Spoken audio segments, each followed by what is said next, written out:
உண்டாவதாக. இந்த நாளில் நாம் மீண்டும் தெய்வ சமூகத்தில் கூடி மகிமைப்படுத்தும்படி, சாட்சி சொல்லும்படி, கேட்கும்படி தேவன் கிருபை செஞ்சார். அதுக்காக தேவனுக்கு துதி செலுத்துகிறோம்.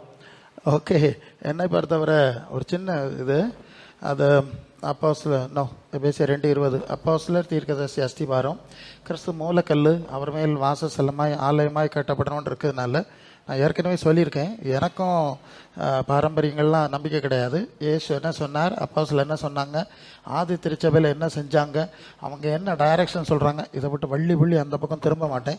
எனக்கும் அதுதான் வழக்கம், பிடிவாதம் மனவன், உங்களுக்கு தெரியும். அதில் தான் சில விஷயம் மற்றவங்கள விட அதிலெல்லாம் நான் வரல. எங்களுக்கு ஆண்டவர் அப்போஸ்தலன் இப்படி தான் படித்தாங்க, நாங்கள் அதில் தான் கடைசி வரை போனோங்கிறதுல நானும் பிடிவாதம் பண்ணவேன். மற்றவங்களுக்கும் அதான், உங்களுக்கும் அதான் சொல்கிறேன்ல.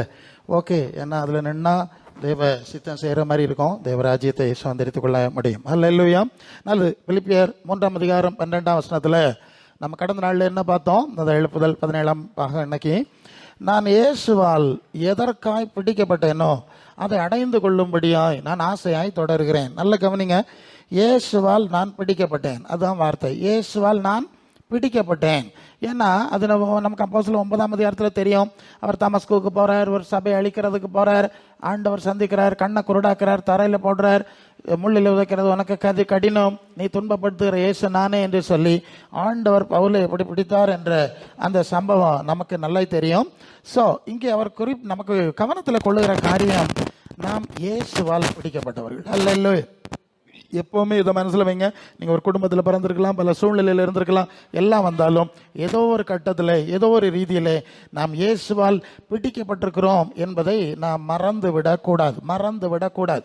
அப்போ கடைசி வரைக்கும் நாம் இயேசுக்கு சீசர்களாக இருக்கணுங்கிறது தான் நம்ம செய்தியை பார்த்து கொண்டே வருகிறோம். வேற யாருக்கும் சீசராக இருக்க முடியாது, வேற யாருக்கும் ரசிகர்களாக இருக்க முடியாது, வேற யாருக்கும் பக்தர்களாக இருக்க முடியாது. எகைன் நான் சொல்கிறேன், இன்றைக்கு நாம் நம்முடைய கிறிஸ்தவ ஜீவியம் தரம் தாழ்ந்த நிலையில் பலவீனமானதாக, செயலற்றதாக, தாறுமாறா இருக்கிறதுக்கு என்ன காரணம்னா, நம்மை அழைத்த அல்லது நம்மை பிடித்து எடுத்துக்கொண்ட நம்முடைய ஆண்டவராக இயேசுவை நாம் மறந்து விடுகிறோம். அதை மறந்து விட்டுட்டு மறுபக்கம் போகிறோம். அதை பற்றி ஒரு சில நுட்பமான விளக்கத்தை உங்களுக்கு சொல்லணும். 1 கொரிந்தியர் 4:15-16 வரும்போது பவுல் சொல்லுவார், நான் போதகர்கள், உபாத்தியார்கள், டீச்சர்ஸ், போதகர்கள் நிறைய பேர் இருந்தாலும் தகப்பன்மார் இல்லையே, நான் உங்களை சுவிசேஷத்தினாலே உங்களை பெற்றேன் என்று சொல்லுவார். ஹல்லேலூயா. உங்களை நான் பெற்றெடுத்தேன் என்று சொல்கிறார். நல்ல கவனிக்கணும். இயேசுக்கு அடுத்தபடி அப்போஸ்தலர் சொல்கிறார், நான் என் சுவிசேஷத்தினால் உங்களை அவிசுவாச சூழ்நிலையிலிருந்து தேவ பிள்ளைகளாய், நான் சீசர்களாய் நான் பெற்றெடுத்தேன் என்று சொல்லி ஒரு உரிமை கோருதலை இந்த பகுதியில் நாம் வைக்கிறதை பார்க்கிறோம். ஸோ இந்த அடிப்படையில் ஊழியக்காரர்கள் என்னை கொண்டு தான் உங்களை ரட்சித்தார், உங்களை விடுவித்தார், உங்களை ஆதாயப்படுத்தினார், நான் தான் உங்களுக்கு ஆவிக்குரிய தகப்பன் என்ற ரீதியில் உரிமை கோருவது உண்டு. உரிமை கோருவதற்கு உரிமை இருக்கிறது, இல்லை என்று நான் சொல்லலை. ஆனால் இங்கே கவனிக்க வேண்டிய ஒரு முக்கியமான விஷயம், ஏன் இந்த உரிமை கோருதலை நாம் சற்று சரியாய் சிந்திக்க வேண்டும் என்று சொன்னால், இது பல சந்தர்ப்பத்தில் நாம் பல ஊழியங்களை சுற்றி வரும்போது ஆண்டவருடைய வார்த்தைகளை சொல்லும் போது, அது எங்க பாஸ்டர் இப்படி தான் சொன்னார், எங்க ஐயா இப்படி சொன்னார், எங்க ஸ்தாபனம் இப்படி சொல்லுது, இப்படின்னு பேசுவாங்க. அப்ப நான் சொல்லுவேன், அவங்க புரிஞ்ச சொல்லியிருப்பாங்க, ஆனா நம்மை ஆண்டவர் தான் அழைத்திருக்கிறார், அவர் தான் நம்மை கைப்பற்றி இருக்கிறார், அவருக்கு தான் நாம் முதலிடம் கொடுக்க வேண்டும், அதுக்கு பிறகுதான் மற்றவர்களுக்கு கொடுக்க வேண்டும் என்று நான் விளக்கம் சொல்லும்போது பலருக்கு அது புரியல. ஏன்னா இயேசுவின் சீஷத்துவத்துக்குள் கொண்டு வர வேண்டும் என்று சொன்னால் இந்த அடிப்படையை நான் கொடுத்தாகணும். ஒரு மனுஷனுக்கு பக்தனாக, ரசிகனாக, சீசனாக இருந்துகிட்டு இருந்தா அவன் இயேசுக்கு சீசனாக முடியாது இல்லையா? புரியணும்னு நினைக்கிறேன். ஸோ இதை கொடுக்கும்போது இந்த சிரமத்தை நான் பார்த்திருக்கிறேன். ஸோ ஆகவே இந்த விஷயத்தை சரியா புரிஞ்சு கொள்ளுங்க. 1 கொரிந்தியர் 11:1 தானே, நான் கிறிஸ்துவை பின்பற்றுகிறது போல நீங்கள் என்னை பின்பற்றுகிறவர்களா இருங்க. நல்ல கவனிங்க, ரொம்ப அருமையான ஒரு காரியம். நான் பெற்றேன் என்று ஒரு வசனத்தில் சொன்னார், இன்னொரு வசனத்தில் கேரண்டியா ஒன்று சொல்றார், நான் கிறிஸ்துவை பின்பற்றுகிறேன் முழுமையாய். I am following fully Jesus. Okay, நான் இயேசுவின் பூரண முழுமையான சீசனாய் நான் அவரை பின்பற்றுகிறேன்னு கேரண்டீடா சொல்லிட்டு தான் அடுத்த வார்த்தை சொல்றார், இது மாதிரி எங்க என்ன ஃபாலோ பண்ணுங்க. இல்லை இப்படி எத்தனை பேருக்கு சொல்ல முடியும்? நான் இந்த கேள்வியை வச்சிருவேன். சரி, உங்க ஐயா, உங்க பாஸ்டர் சொன்னார் சொல்றீங்கல்ல, உங்க ஐயா இந்த அளவு இயேசுவை பின்பற்றினார்னு உங்களுக்கு தெரியுமா? அந்த பைபிள் படிச்சா பதில் சொல்ல முடியாது. அப்ப அன்புக்குரியவர்களே, முதலாவது இப்படி யாராவது நாம் ஊழியர்கள் உரிமை கோருவதாக இருந்தால் இந்த உத்தரவாதத்தை கொடுக்கணும். நான் எவ்வளவு கரெக்டா அப்பழுக்கற்ற முறையில் 100% பியூரிஃபைட் ஃபுல்லி எந்த விதமான ஃபால்ட் லெசன் சொல்லுவோம் அந்த மாதிரி நான் பின்பற்றுகிறேன். அது பின்பற்றுகின்ற எத்தனை பேருக்கு சொல்ல முடியும்? அநேகருக்கு சொல்ல முடியாது. கலாத்தியர் 6:17 சொல்லுதுன்னா, யாரை என்ன வருத்தப்படுத்தாதுங்க, நான் இயேசு கிறிஸ்துவின் அச்சு அடையாளங்களை என் சரீரத்தில் தரிச்சிருக்கிறேன். நல்ல வார்த்தை. இயேசு எல்லா விதத்திலும் அவருடைய ஃபுல் அச்சு அடையாளங்கள் எல்லாம் எனக்குள்ள இருக்கக்கூடிய அளவுக்கு நான் அவரை பின்பற்றுகிறேன் என்று சொல்லிவிட்டு தான் என்ன ஃபாலோ பண்ணுங்கன்னு சொல்றார். இது இப்போ எல்லாரும் சொல்லிக்கிட முடியாது, ஒரு சிக்கலான விஷயம். சொல்ல வேண்டும், தகுதியாக இருக்கணுங்கிறது நல்ல விஷயம்தான், ஆனால் பெரும்பாலும் முடியறதில்லை. பிலிப்பியர் 2:5 சொல்லும்போது சொல்லுவார், கிறிஸ்து இயேசுடைய சிந்தை உங்களில் இருக்கணும்னு சொன்னவர். நீங்கள் 1 Corinthians 2:16 என்ன சொல்வார்? கிறிஸ்து இயேசுடைய சிந்தையை எங்களுக்கு கிறிஸ்துவின் சிந்தை உண்டாயிருக்கிறது. வசனம் சரியா? எங்களுக்கு கிறிஸ்துவின் சிந்தை உண்டாயிருக்கு. பார்த்தீங்களா, நான் அவரை முழுசா பின்பற்றுறேன், அச்சடையாளங்கள் எனக்குள்ள இருக்கு, அதனால என்ன ஃபாலோ பண்ணுங்க, எனக்குள்ள கிறிஸ்துவின் சிந்தை இருக்குது, அதனால என்ன ஃபாலோ பண்ணுங்க என்ற ஒரு உத்தரவாத நிலைமையை இங்கே குறிப்பிடுவதை பார்க்கிறோம். புரிஞ்சிருப்பீங்கன்னு நினைக்கிறேன். அதனால தான் பல வேளை ஊழியக்காரர்கள் என்று பல ரீதியிலே பல பற்றல் காண்பித்தாலும், எப்பா நீங்க இயேசுவை ஃபாலோ பண்ணுங்க, இதெல்லாம் இதில் நிறைய கூடுதல் குறை வரும். கொஞ்ச நாள் நல்லா இருப்பார், திடீர்னு கெட்டு போயிடுவார் இல்லையா? முழுமையாய் மரண பரியந்தம் பூரணமாக இருந்தவர் கிறிஸ்து வருது தான். அதனால தான் நாங்கள் இந்த இயேசுவை பின்பற்றுதல் என்ற விஷயத்தை சொல்கிறோம். அதை நான் கற்றுக்கொண்டதுனால தான் எங்களுக்கு இப்படி போக முடியுது. இல்லைன்னா அந்த சபையார் அப்படி, இந்த எங்கள் மனைவி சொன்ன மாதிரி கத்தோலிக்கத்தில் போகும்போது துணியை மூடிட்டு போவாங்களாம். அவங்க சொல்கிறாங்க, இந்த சர்ச்சைக்கு போகும்போது பார்த்துருக்கீங்களா, எல்லாம் மூடிட்டு போவாங்க. பிகாஸ் அந்த சிஸ்டர் எப்படி ட்ரெஸ் பண்ணியிருக்காங்கிறது அவங்க மனசில் பதிஞ்சிருது. இப்போ இவங்களும் அது மாதிரி மூடிட்டு போவாங்க. அப்புறம் இந்த சர்ச்சைக்கு மூடிட்டு தான் போவாங்க. இங்கே போனால் ட்ரெஸ்ஸை இழுத்தாங்களாம். இப்போ புரியுதா நான் சொல்கிறது? அவங்களுக்கு ஒரு பெரிய கன்ஃபியூஷன். என்னடா இது, இதை பாரம்பரியம்னு சொன்னாங்க. அப்போ பெந்தைக்கோசை கத்தோலிக்க பாரம்பரியம் முழுசாக உட போடணும், பக்தியாக போகணும்னு சொல்லுது. பெந்தைக்கோசை பாரம்பரியம் உட போடாண்டான்னு சொல்லுதான்னு பெரிய கன்ஃபியூஷன். அதில் போய் மாட்டி பெரிய பிரச்சனை. அவங்களுக்கு அந்த பக்கம் போக முடியல. ஏன்னா வேற அங்கேருந்து இங்கே வந்தாச்சு, வீட்லேயே யாரும் இல்லை, ஒத்தக்கி. பிறகு நான் திருமணம் பண்ண அப்புறம் தான் நான் இந்த விஷயத்த சொன்னோன்னு டக்குன்னு அவங்களுக்கு கிளிக் ஆகிட்டு, ஓ ஆமாம், ஒரு அந்த கன்னியாசிரி மாதிரி சிஸ்டர் மாதிரி ட்ரெஸ் பண்ணணும்னு அன்னைக்கே எனக்கு உணர்வு இருந்து நான் இப்படி தான் போனேன். எனக்கு கெடுத்து போட்டாங்க. இடையில கெடுத்தது யாரு? பெந்தைக்கோஸ்தே சபையார். புரியுதா உங்களுக்கு? அதான் ரொம்ப காட்டினா பேசுகிறேன். நல்லா இருந்தவங்களா ஏன்டா கெடுக்குறீங்க? நீங்கள் அவங்களோட நல்லா ஆக்குங்க. இதனால தான் இந்த ஆவி, அசுத்த ஆவி, வஞ்சிக்கிற ஆவி ஒளியந்தது, இது பரிசாய் கிடையாதுன்னு நான் சொல்றதுக்கு என்ன காரணம்னா, எனக்கு அது ஆண்டவர் எனக்கு இன்னொரு பக்கத்தில் படிச்சிருந்தார், இது வேற மாதிரி போகுது. ஸோ இதெல்லாம் சரியானனால தான் அது கிளிக் ஆகி வந்துட்டோம். சரி, இப்போ புரிய வேண்டிய விஷயம், இயேசுவோடு கூட நடக்கும்போது அவரையே கவனித்து பார்க்கும்போது மட்டும்தான் இந்த ஒரிஜினாலிட்டியை நம்ம அடைய முடியும். அந்த சாயலாகத்தானே மகிமையின் மேல் மகிமை அடைய முடியும். இல்லைன்னா நீங்கள் ஒரு தலைவரை பார்த்தீங்கன்னா கொஞ்ச நாள் அவரை மாதிரி மாறிடுவீங்க, இயேசு போல மாற மாட்டீங்க, பவுல மாதிரி பேதுரு மாதிரி மாற மாட்டீங்க. புரியுதானே சொல்றது? அப்படிதான் நிறைய ஊழியர்கள் தப்பு பண்றாங்க. எனக்கு வாலிப காலத்திலே இயேசுவின் அப்போஸ்தலர் மாதிரி பாங்க சித்தி சொல்லுவாங்க. முன்னால வருது சித்தி சொன்னாங்க, நீ ஊழியம் செய்யணும், நாட்டையர் பிறந்தானே, நீ தினகரன மாதிரி ஊழியம் செய்யணும்னு சொன்னாங்க. சொன்னது அப்படியே சொல்றேன்.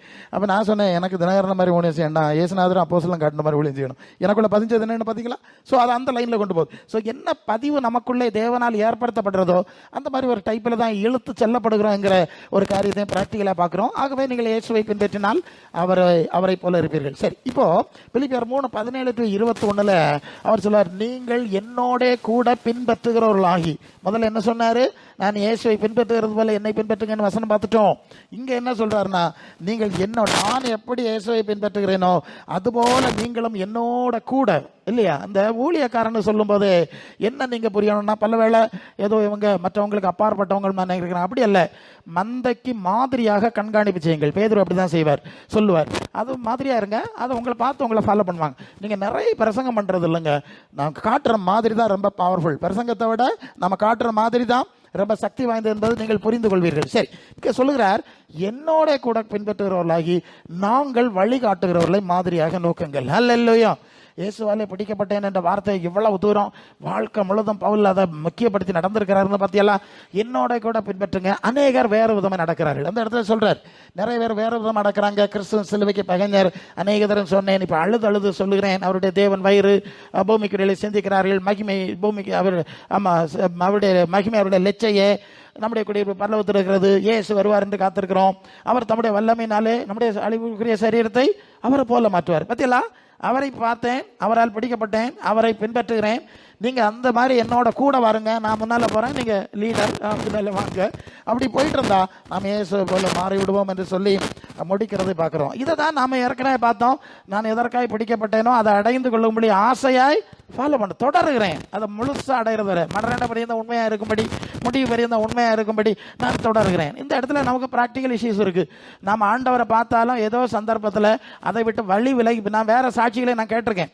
சொல்லுவாங்க, பாஸ்டர் நான் வாலிபத்தில் அப்படி இருந்தேன் இப்படி இருந்தேன், கட்டி கொடுத்த இடத்துல கெட்டு போனேன்னு சொல்லுவாங்க. சரியா?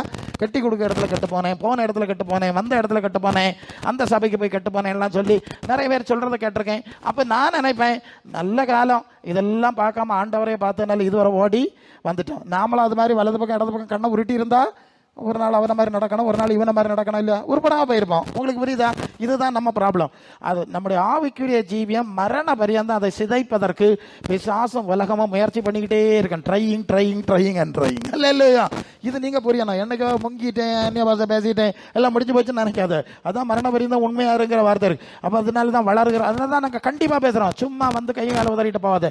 என்ன வளர்ந்த, என்ன மாறின, வளருதியா தேய்தியா, வளர்பிறையா தேய்பிறையான்னு திட்டுறல்ல. இப்படி போனாதான் அந்த முழுமையை நாம் அடைய முடியும் என்பதை விளங்கிக் கொள்ளுங்க. சரி, இப்போ அடுத்த ஒரு வார்த்தை பார்க்கணும். அப்ப இவ்வளவு பவுல் சொன்னார், நான் பெற்றேன், நான் மாதிரி, என்னை பின்பற்றுகின்ற உத்தரவாதம் சொன்னவர்.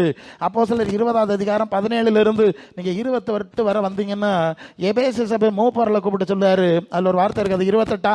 தேவன் தம்முடைய சுய ரத்தத்தினாலே சிந்தி சம்பாதித்த சபையை குறித்து நீங்கள் ஜாக்கிரதையா இருங்க. இங்க கவனிக்கிற காரியம், நான் முதலாவது நான் தான் உங்களை பெற்றேன்னு சொன்னார்.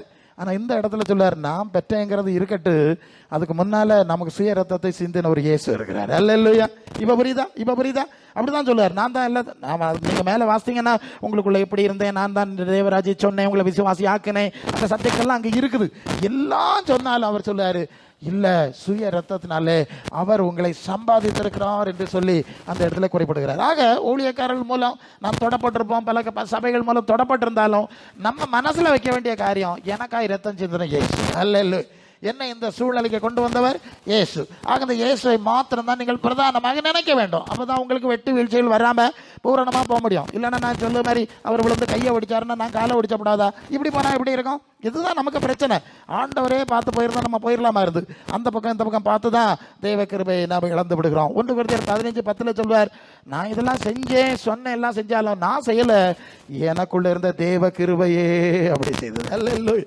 பத்தியெல்லாம் சுய ரத்தத்தினாலே சிந்தி உண்டாக்கினார். 2வது சொல்றார், நான் செஞ்சேன் நான் செய்யல, எனக்குள்ள ஒரு தேவ கிருபையை தேவன் வைத்தார். அல்லேலூயா, அல்லேலூயா. இந்த அறிவு உணர்வு நமக்கு இருக்கணும், எப்போதும் இருக்கணும். ஆண்டவர் நம்மை பிடித்து அழைத்திருக்கிறார். அவருடைய கரத்தை பற்றி கொண்டு மரண பரியந்தம் அவருக்கு உண்மையா இருக்க வேண்டும். ஒரு சம்பவத்தை சொல்லணும். அந்த ஸ்தேவான் வந்து கல்லறையிறாங்க. கல்லறையும் போது அவன் சொல்றான், இதோ வானம் திறந்திருக்கிறது, பிதாவாகிய தேவனுடைய மகிமை பார்க்கிறேன், அவருடைய வலது பார்சத்திலே இயேசு நிற்கிறதை காண்கிறேன். அந்த வார்த்தையை சில ஊழியக்காரர்கள் ஒரு விளக்கம் சொன்னாங்க. அவர் வந்து பிதாவாகிய தேவனுடைய வலது பார்சத்தில் உட்கார்ந்து இருக்கிறாருன்னு தான் வேற எல்லா அவசரமும் சொல்லுதுங்க. அவரோட கூட உட்கார்ந்து இருக்கிறேன்னு தான் சொல்லுது, எழுந்து நிற்கிறேன்னு சொல்லல. அப்ப இங்க எதுக்கு எழுந்து நிற்கணும்? ஸ்தேவானை வரவேற்பதற்காக எழும்பி நின்றாராம். அல்லேலூயா. புரியுதா? ஸ்தேவானை வரவேற்பதற்காக. ஏன்னா என் பின்னால ஓடினவன், அவனை வரவேற்கிறதுக்கு நான் எழும்பி, அவர் நின்றார். இன்னும் அவருடைய பிள்ளைகளுக்காய் அவர் நிற்க போறார் என்ற உணர்வோடு ஆண்டவராகிய இயேசுவை முழுமையாய் நாம் பின்பற்ற வேண்டும். அதுதான் நமக்கு முக்கியமே தவிர, இங்க ஒரு விஷயம் முன்னால வருது. பல ஊழியக்காரர்கள் அல்லது விசுவாசிகளும் செய்யற ஒரு பெரிய தவறு என்னன்னா, முதல்ல ஏதோ இப்படிதான் ரோட்ல கிடப்பாங்க, வீட்டுல கிடப்பாங்க, கெட்டி போட்டிருக்கோம், பேய பிடிச்சு கிடக்கும், அப்படி எல்லாம் கிடக்கும். இவங்களை யாரு மீட்கிறதுனா இயேசு தான் மீட்கிறார். அவர் ரத்தத்தை சிந்தி மீட்டு கொண்டு வருவார். கொண்டு வந்து வசனம் கொடுத்து சில கிருபைகளையும் கொடுத்த உடனே இந்த பிரசங்கியார் இயேசுவை மறந்துடுவார். பிறகு இவர் தான் இயேசுன்னு காட்டுவார். நான் சொல்லுது புரியுதா? அப்படி நிறைய ஊழியக்காரர்கள் உடனே இயேசுவை மறந்துடுது. நான் எங்க கிடந்தேன், கெட்டி போட்டிருந்து விலங்கில் கிடந்தேன், ரோட்டில் கிடந்தேன், அதெல்லாம் மறந்துடுவார். மறந்துட்டு உடனே இவர் இயேசு ஆயிடுவார். இவர் உடனே தன்னையே காட்டுவார்.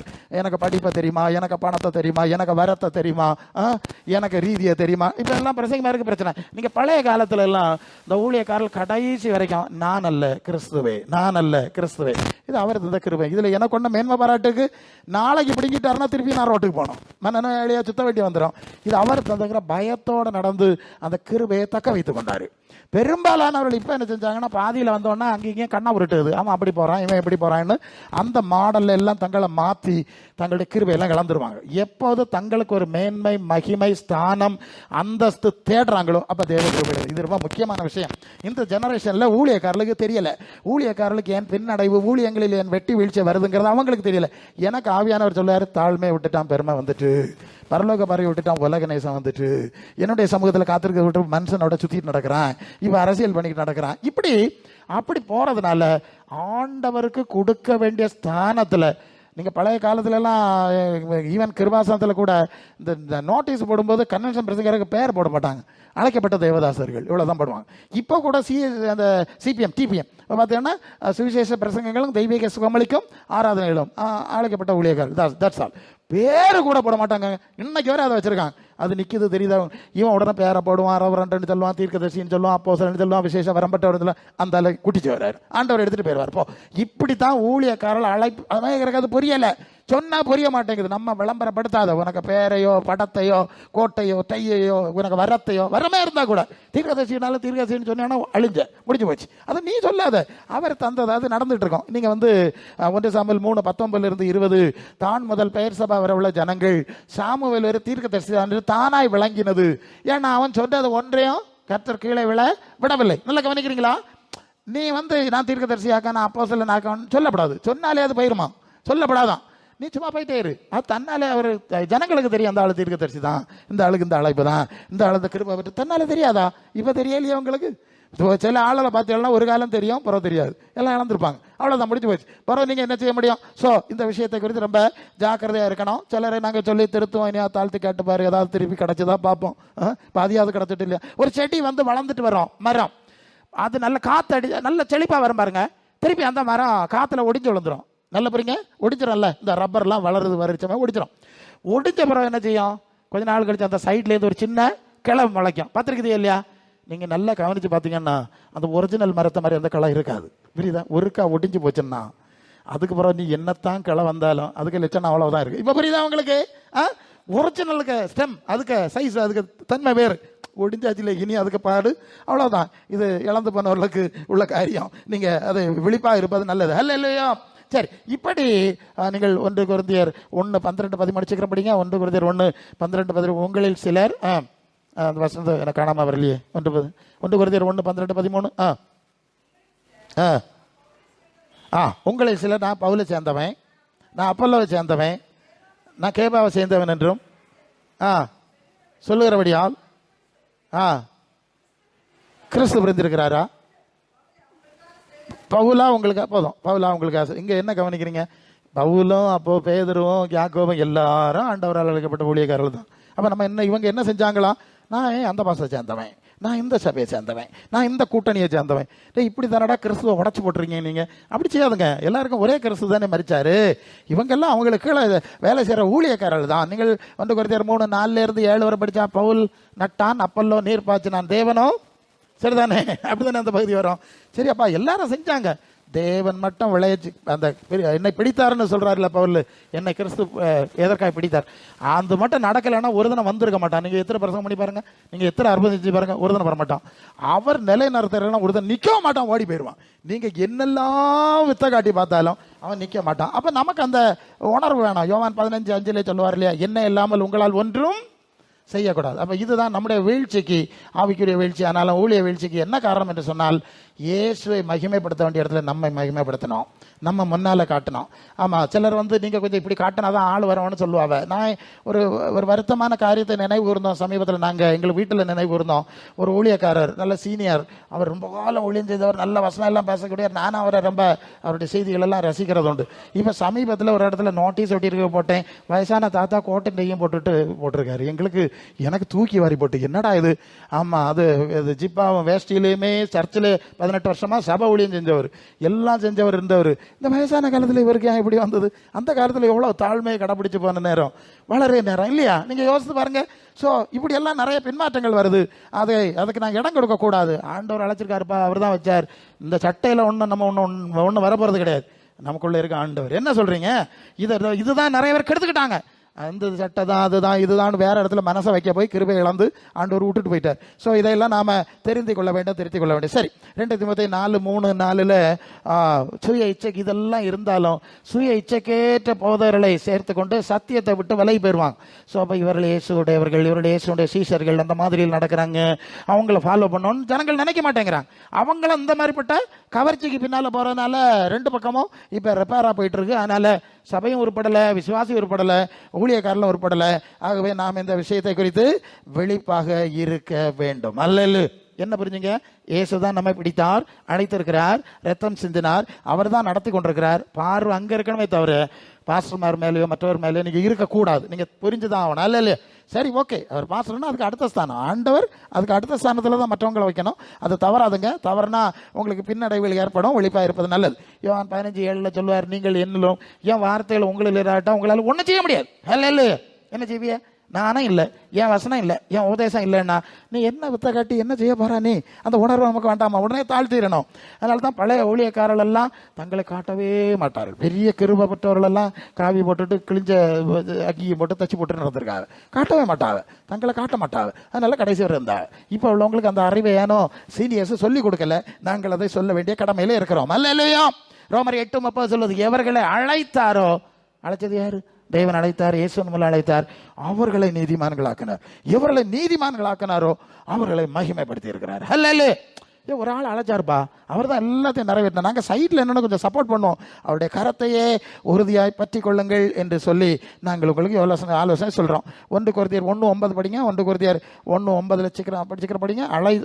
கிருபையினாலே உங்களை இல்லையே 1:9 குமாரனும் இயேசு கிறிஸ்துவும் ஐக்கியமே இருப்பதற்கு பத்தியெல்லாம் யாரோட ஐக்கியம்? அதான் 1 யோவான் 1:3 எங்களுடைய ஐக்கியம் பிதாவோடும் குமாரனாக இயேசு கிறிஸ்துவோட இருக்கிறது.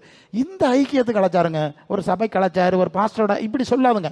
அதெல்லாம் வேண்டியதாங்க. ஆண்டவரோட ஐக்கியத்தில் இருக்கிறோம், பரலோக தேவனோட ஐக்கியத்தில். அதுக்கு பிறகு மற்ற காரியத்தில் இருக்கணும். உங்களுக்கு இடரல் வெட்டி வீழ்ச்சிகள் வராது என்பதை நீங்கள் புரிந்து கொள்ள முடியும். அல்லேலூயா.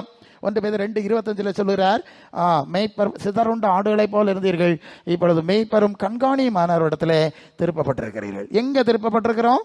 இயேசு இடத்துல திருப்பப்பட்டிருக்கிறோம். அங்கிறத ஆதி பெற்றோர் பத்ரோஸ் பேதுரு தெளிவாய் குறிப்பிடுவதை நாம் பார்க்கிறோம். 1 பேதுரு 5:3-4 தான் மந்தைக்கு மாதிரியாக கண்காணிப்பு செய்யுங்க. அப்படி செஞ்சா பிரதான மேய்ப்பர் வெளிப்படும் போது வாடாத கிரீடத்தை பெறுவீர்கள். அவர் தான் பிரதான மேய்ப்பர். அவருக்கு கீழே நாங்கள் சப் பாஸ்டர் இல்லைன்னா அசிஸ்டன்ட் பாஸ்டர்னு சொல்ற மாதிரி உள்ள நிலையில தான் இருக்கிறோம் என்பதை மறந்து விடாதுங்க. கலாத்தியர் 1:6 சீக்கிரம். கலாத்தியர் 1:6 உங்களை அழைத்தவரை விட்டு சீக்கிரம். கலாத்தியர் 1:6 உங்கள் கிருபையினால் கிறிஸ்துவின் கிருபையினாலே அழைத்தவரை இவ்வளவு சீக்கிரமாய் விட்டு வேறொரு சுவிசேஷத்துக்கு திரும்புவதை பெற்று பார்த்தீங்களா? இவன் கிருபையினாலே அழைத்த இயேசுவை விட்டு இவ்வளவு சீக்கிரமாய். அப்போ நம்ம ஜனங்களுக்கு பிரச்சனை என்னன்னா, இயேசுவை விட்டுக்கிட்டு இயேசு நாமத்தை பயன்படுத்துகிற மனிதர்களுக்கு பின்னால திரும்பி பல தவறான கொள்கைகளுக்குள்ள சிக்கி அவர்கள் பலவீனமாய் போகிறார்கள் என்கிற காரியத்தை ஆவியானவர் நமக்கு எச்சரிக்கிற ஒரு காரியத்தை நாம் பார்க்கிறோம். ஆகவே எனக்கு அன்பானவர்களே, இந்த நாளில் ஏன்னா நான் அடிக்கடி பார்க்குறோம் இல்லையா, பாஸ்டர்மாருக்கு ரசிகர்களாக இருக்கிறது தான் பார்க்குறவே தவிர ஆண்டவருக்கு சீசராக இருக்கிற அனுபவத்தை பார்க்க முடியவில்லை என்கிற வருத்தமான ஒரு சூழல் இருக்கிறது. அப்போ தான் ஆவியானவர் இந்த வசனங்கள் எல்லாம் எங்களுக்கு கொடுத்து கொண்டிருக்கிறார். நாங்கள் அதை சபைக்கு வழங்கி கொண்டிருக்கிறோம். நீங்கள் 2 கொரிந்தியர் 11:3 ஆகிலும் சர்ப்பமானது தன்னுடைய தந்திரத்தினால ஏவாளை வஞ்சித்தது போல உங்கள் மனசு கிறிஸ்துவை பற்றிய உண்மையிலிருந்து விளக்கம்படி கெடுக்குமோ என்று பயந்துருக்கிறேன். நீங்கள் ஏதேன் தோட்டத்தில் கர்த்தர் சொன்னார் புசிக்க சாகவே சாவாய், அங்கே சர்ப்பம் சொல்லிச்சு சாகவே சாவதில்லை. வேற ஒரு சத்தம் கேட்டதாங்க. இவங்க அந்த ஆண்டவருடைய சத்தத்தையே கேட்டு நடந்திருந்தா இந்த சாபம் இந்த வீழ்ச்சி வந்திருக்குமா? வந்திருக்காது. வேற சத்தம் கேட்டதுனால அந்த பிரச்சனை தானே. சில வேளை இந்த பிரச்சனை பிசாசு பயன்படுத்துகிறான். எப்போதும் எவ்வளவு பெரிய அற்புதம் அதிசயம் செய்த பெரிய பிரசங்கராக இருந்தாலும் ஆண்டவருடைய வார்த்தை கையில் இருக்குது. நீங்கள் ஒரு விஷயம் நான் சொல்லி விளங்க வைக்க விரும்புகிறேன். அதாவது அவர்கள் அப்போஸ்தல உபதேசத்திலும் பம்புக்கிறதுலும் ஜெபம் பண்ணுறதுலும் உறுதியாக தெரிச்சிருந்தார்கள் என்று நான் அப்போஸ்தல நடவடிக்கையில் வாசிக்கிறோம். அதனால எங்கள் உபதேசத்தில் இருங்க, எங்கள் சபை உபதேசத்தில் இருங்க. ஏன்னா நான் நிறைய சுற்றி வரதுனால ஒவ்வொருத்தரும் எங்கள் சபை உபதேசம், எங்கள் பாஸ்டர் உபதேசம், எங்கள் ஐயா உபதேசம்னு பேசிகிட்டு இருக்காங்க. ஒரு காரியம் நீங்கள் விளங்கணும், ஆதி திருச்சபை காலத்தில் இந்த பைபிள் கிடையாது. நம்ம வச்சுருக்கல இந்த புக்கு கிடையாது பாருங்க. அப்போஸ்தலர்கள் என்ன போதித்தார்களோ அது உபதேசம். ஏன்னா அப்போஸ்தலர் சொல்கிறாங்கல்ல, நாங்களோ ஜெபம் பண்ணுறதிலும் தெய்வ வசனத்தை போதிக்கிறதிலும் இடைவிடாமல். ஏன்னா இந்த மாதிரி பைபிள் கிடையாது. இயேசு சொல்லிட்டார், சத்திய ஆவியாகி அவர் வரும்போது நான் சொன்ன யாவை உங்களுக்கு நினைவு போட்டுவார். நல்லா கவனிக்கிறீங்களா? இப்போ இது மாதிரி புக்கில் எழுதி கொடுத்துட்டு போகல இயேசுநாதர். கொஞ்சம் போதனை பண்ணார், போயிட்டார். சொன்னார், நான் ஆவியானவர் அனுப்புகிறேன், அவர் வந்து நான் என்னென்ன பேசணும் அதெல்லாம் உங்களுக்கு மீண்டும் உங்களுக்குள்ளே இருந்து ஊறுகிற நீர் ஊற்றை போல அவர் நினைவுபடுத்துவார். அதில் நீங்கள் அதை போதிக்கணும். அதை தான் அப்போஸ்தலர்கள் ஜெபம் பண்ணி திருப்பியும் ஆவியானவரோடு இருந்து அதை வாங்கிட்டாங்க. அதை திருப்பியும் கன்ஃபார்ம் பண்ணி அதுக்கு எக்ஸ்பிளனேஷன் எல்லாம் பார்த்து சபைக்கு போதித்தார்கள். இதை எழுதி நம்ம கையில் கொடுத்துருக்கு. நீங்கள் நல்லா கவனிக்க வேண்டியது, இதை எழுதி நம்ம கையில் கொடுத்துருக்கு இல்லையா? இப்போ நான் கூட உங்களுக்கு போதிக்க வேண்டிய ஒருவனும், அந்த வசனம் சொல்லுதுங்க 1 யோவான் 2:27, ஒருவனும் உங்களுக்கு போதிக்க வேண்டுவதில்லை, அந்த பரிசுத்த ஆவியானவர் நமக்கு அபிஷேகம் சகலத்தை உங்களுக்கு. அப்போ இப்போ இந்த வசனம் இருக்கு, இதை தான் நான் வலியுறுத்துக்கிறேன். நீங்கள் எந்த கூட்டத்துக்கு போங்க, நீங்கள் பிரசங்கெல்லாம் கேளுங்க, வேணாம் சொல்ல. முதலாவது இங்கே இருக்க இயேசுவின் வார்த்தையை வாசிட்டு போ. கையில் தந்தார்ல, எல்லாம் பதிவு செய்யுது. இயேசு என்ன பேசினார், அப்போஸ்தலர் என்ன பேசினாங்க, சபையை எப்படி நடத்தினாங்க. நான் அந்த அடிப்படையில் தான் எல்லாம் செஞ்சுட்டு இருக்கேன். நீங்கள் வந்து பார்க்குறது, நீங்கள் வந்து கிறிஸ்தவ மார்க்க பேக்ரவுண்ட்ஸில் அல்லது சில பிரிவுக்கு மாடல் ஃபாலோ பண்ணால் அப்படி ஃபாலோ பண்ண மாட்டேன். Each and every aspect. இப்போ உதாரணமாக இப்போ அவங்கள வந்து அந்த பக்கம் நிற்க வச்சேன். ஒரு கேள்வி உங்களுக்கு நான் சொல்லி முடிச்சிடுறேன். ஏன்னா ஸ்திரீகள் சபையில் பேசுகிறது அயோக்கியமாக இருக்குமே எங்கள் இதில் எழுதியிருக்கு. இப்போ புருஷர் உபதேசம் பண்ணவும் புருஷர் மேல் அதிகாரம் செலுத்தவும் அதிகாரம் கொடுக்கறதில்ல எங்கள் பைபிள் சொல்லுது. அப்போ ஸ்திரீகள் சபையில் பேசப்படானா எங்கே என்ன காரணம்னா, ஆண்கள் இருக்கிற பெண்கள் பேசலாம், பெண்கள் கூட்டத்தில் பேசலாம். ஆண்களுக்கு முன்னால் ஒரு நாணமுள்ள ஸ்திரீ ஆண்களுக்கு முன்னால் நிற்கப்படாதான், நின்னா அவன் நாணம் கட்டவன் ஆகிடுது. அவள் வந்து துரைச்சிக்கு, அதாவது இச்சையோடு பார்க்குற விபச்சாரம் செய்தான்னு ஆண்டவர் சொல்லிட்டார். அப்போ பெண்கள் ஆண்களுக்கு முன்பு நின்று பிரசங்கிக்க கூடாது, அதெல்லாம் செய்யப்படாதுங்கிறது இதன் மூலம் நான் புரிஞ்சுக்கிட்ட விஷயம்.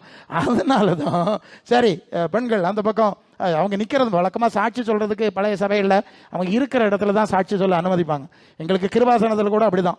நீங்கள் அங்கே பார்த்தீங்கன்னா யார் ஊழியக்காரியாக இருக்கட்டும் மடலாக இருக்கட்டும் எல்லாம் இருக்கிற இடத்துல எழும்பி நின்று சாட்சியோ என்னதான் சொல்லணும்னா சொல்லலாம், சமயம் கொடுப்பாங்க. இங்கே மேடைக்கு வர விட மாட்டாங்க, ஆண்களை பார்த்து இப்படி திரும்பி நிற்க விட மாட்டாங்க. அதான் அங்கேயும் பேசு, பழைய சபையெல்லாம் அதான் பேசு.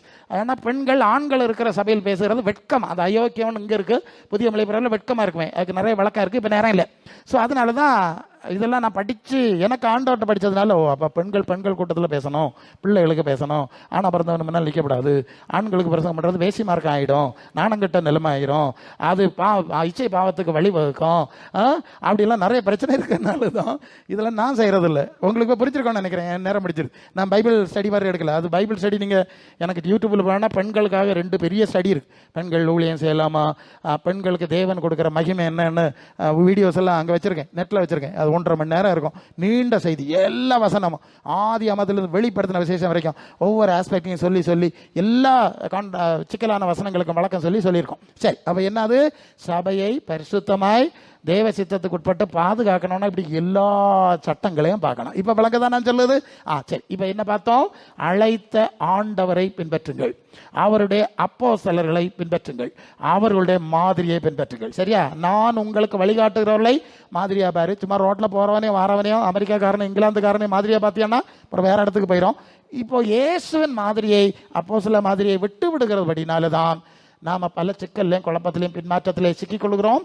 ஆகவே நமக்கு அநேகர் ஜெபிச்சிருப்பாங்க, உதவி செய்யிருப்பாங்க, நன்மை செஞ்சுருப்பாங்க, எல்லாம் செஞ்சுருப்பாங்க. அவங்கள கனம் பண்ண வேண்டிய கனம் பண்ணணும். ஆனால் இது எல்லாம் தேவன் தம்முடைய திட்டப்படி குமாரனாகிய இயேசு கிறிஸ்துவின் மூலம் அவர் சிந்த இரத்தத்தின் மூலம் நமக்கு ஏற்படுத்தினாருங்கிறத மறந்துடாதுங்க. நம்பர் 1. 2வது, அப்போ இந்த சபையாய் செயல்படும் போது அப்போஸ்தலர் தீர்க்கதரிசிகள் இவங்க என்ன மாடல் நமக்கு வச்சாங்களோ அதுக்குள்ளே இருக்கிறது நல்லது. இருக்கக்கூடிய சபைகள் கொஞ்சம் இருக்குது, அநேகம் வழி விலகி போயிட்டு. சரி, எப்படி ஆயினும் நாம் இயேசு இருக்கின்ற இடத்திற்கு அப்போஸ்தலர் அனுபவம், அந்த அப்போஸ்தலர் இருக்கிற இடத்திற்கு நாம் செல்ல வேண்டும் என்று சொன்னால் அவருடைய அடிச்சுவட்டில் நடக்க வேண்டும் என்கிற ஒரு பேருண்மை நீங்கள் இந்த நாளில் புரிந்து கொண்டிருப்பீர்கள்.